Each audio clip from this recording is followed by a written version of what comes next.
ഒമാനിലെ പ്രവാസി സമൂഹത്തിന്റെ ആരോഗ്യ സംരക്ഷണത്തിന് പുതിയ പദ്ധതികളുമായി അബീർ ഗ്രൂപ്പ്. അബീർ ഹോസ്പിറ്റൽസിന്റെ ആഭിമുഖ്യത്തിൽ കമ്മ്യൂണിറ്റി കണക്ട് സംഘടിപ്പിച്ചു. ചലച്ചിത്ര നടനായ താലിബ് അൽ ബലൂഷി മുഖ്യാതിഥിയായി. സാമ്പത്തികമായി പിന്നാക്കം നിൽക്കുന്ന പ്രവാസികൾക്കായി രാത്രികാല സേവന നിരക്കുകളിൽ ഇളവും സൗജന്യ പരിശോധനയും പ്രഖ്യാപിച്ചു. അബീർ ഹോസ്പിറ്റലിന്റെ ആഭിമുഖ്യത്തിൽ ഒമാനിലെ പ്രവാസി സമൂഹത്തിന്റെ ആരോഗ്യ സംരക്ഷണത്തിനായി കമ്മ്യൂണിറ്റി കണക്ട് സംഘടിപ്പിച്ചു. സാധാരണ ജനങ്ങളുമായുള്ള ബന്ധം ശക്തിപ്പെടുത്തുന്നതിനും ആരോഗ്യരംഗത്ത് പ്രവാസി സമൂഹം നേരിടുന്ന വെല്ലുവിളികൾ ചർച്ച ചെയ്യുന്നതിനുമായാണ് ഇത്തരമൊരു ഒത്തുചേരൽ സംഘടിപ്പിച്ചത്. ചലച്ചിത്ര നടനായ താലിബ് അൽ ബലൂഷി മുഖ്യാതിഥിയായ ചടങ്ങിൽ മസ്കറ്റിലെ സാമൂഹ്യ പ്രവർത്തകരുടെ വലിയ പങ്കാളിത്തവും ഉണ്ടായി.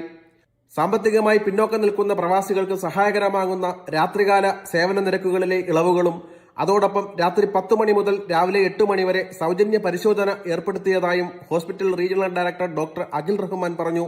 ആരോഗ്യപരമായ ആശങ്കകൾക്കും സംശയങ്ങൾക്കും പരിഹാരമേകുന്നതിനായി ഒമാൻ സോഷ്യൽസ് എന്ന വാട്സ്ആപ്പ് പ്ലാറ്റ്ഫോമും അതേ ദിവസം തുടക്കം കുറിച്ചു.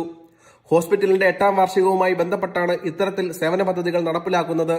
നാട്ടിലും ഒമാനിലുമുള്ള വിദഗ്ധ ഡോക്ടർമാർ അടങ്ങുന്ന ഗ്രൂപ്പ് പ്രവാസി സമൂഹത്തിന്റെ ആരോഗ്യ സംരക്ഷണ രംഗത്ത് പുതിയ ചുവടുവയ്പാകുമെന്ന് യോഗം വിലയിരുത്തി.